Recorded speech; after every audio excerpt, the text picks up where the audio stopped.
Assalamualaikum warahmatullahi wabarakatuh. Alhamdulillahirabbil alamin wa bihi nasta'in wa ala umuri dunya waddin wassalatu wassalamu ala asyrofil anbiya'i wal mursalin sayyidina wa habibina wa syafiina Muhammad bin Abdillah wa ala alihi wa sahbihi wa sallim. Amma ba'du.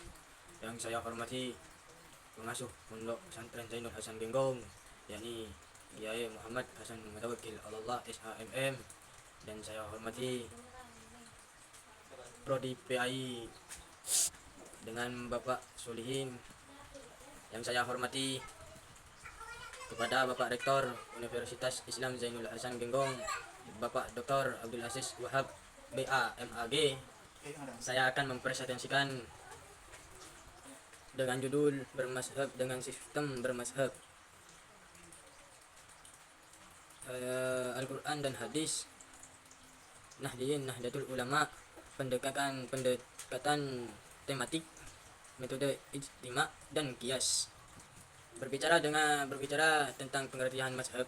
Mazhab menurut bahasa berarti jalan, aliran pendapat atau paham, sedangkan menurut istilah mazhab adalah metode hukum-hukum tentang berbagai macam masalah yang telah dilakukan, diyakini dirumuskan oleh imam mujtahid. Jadi bermazhab adalah mengikuti jalan mengeluarkan hukum dari sumber Al-Quran dan Hadis. Setiap orang Islam diwajibkan mempelajari ajaran agamanya dan memahami hukum-hukum yang ada dalam Al-Quran dan Hadis. Namun kenyataannya tidak setiap orang mampu memahami, mengamalkan isi kandungan dari dua sumber tersebut. Hanya sebagian saja yang mampu melakukan hal tersebut dengan beberapa persyaratan yang ketat agar hasil ijtihadnya benar dan dapat dipertanggungjawabkan. Misalnya para imam mazhab, yakni Abu Hanifah, Imam Malik, Imam Hanafi, dan Imam Ibnu Hambali.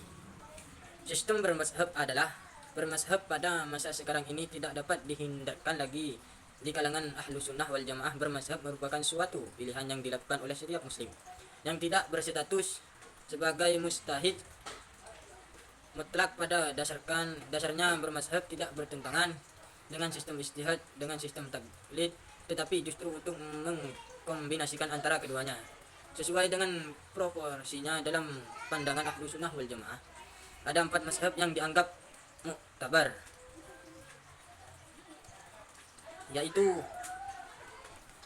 ada 3 kelompok dengan pandangan masing-masing terhadap mazhab, yaitu kelompok yang berkeyakinan bahwa bermazhab merupakan satu-satunya cara yang menjamin untuk memahami dan menjelaskan ajaran atau hukum dari Al-Quran dan Hadis. 2. Kelompok yang secara serius menghapus mazhab-mazhab dan sistem bermazhab serta mengajak langsung memahami Al-Quran dan Hadis.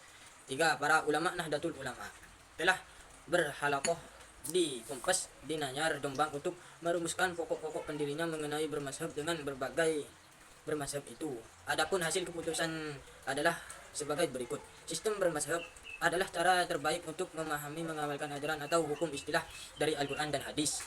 Mazhab adalah metode yang dilakukan oleh seorang mujtahid dalam mengalami istibat ajaran hukum Islam dari Al-Quran dan Hadis. 2. Aqwal.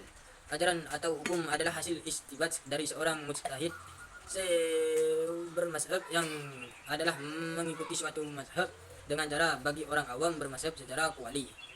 Bagi orang yang mempunyai perangkat keilmuan tetapi belum mencapai tingkat mujtahid mutlak, mustakil bermazhab secara munhaji. Bermazhab munhaji dilakukan dengan istibat jama'i dalam hal-hal tidak ditemukan akwalnya, ajaran atau hukum. Dalam 4 mazhab oleh para ahlinya, bermazhab secara munhaji maupun qauli hanya dilakukan dalam lingkup mazhab Hanafi, Maliki, Syafi'i, dan Hambali.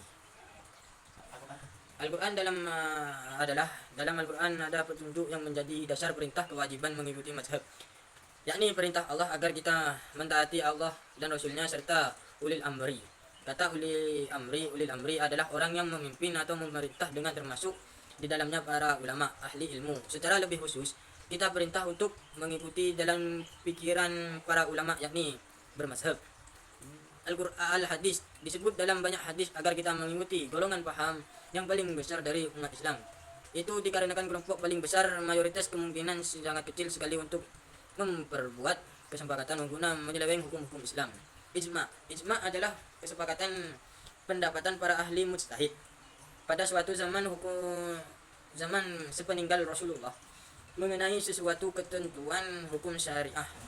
Jumhur ulama memperdapat bahwa ijma adalah merupakan metode penetapan hukum yang wajib diamalkan. Cukup sekian dari pemaparan dari saya. Kurang lebihnya mohon maaf yang sebesar-besarnya. Apabila dari awal sampai akhir ada salah dan hilaf, saya mohon maaf yang sebesar-besarnya. Akhiran, wassalamualaikum warahmatullahi wabarakatuh.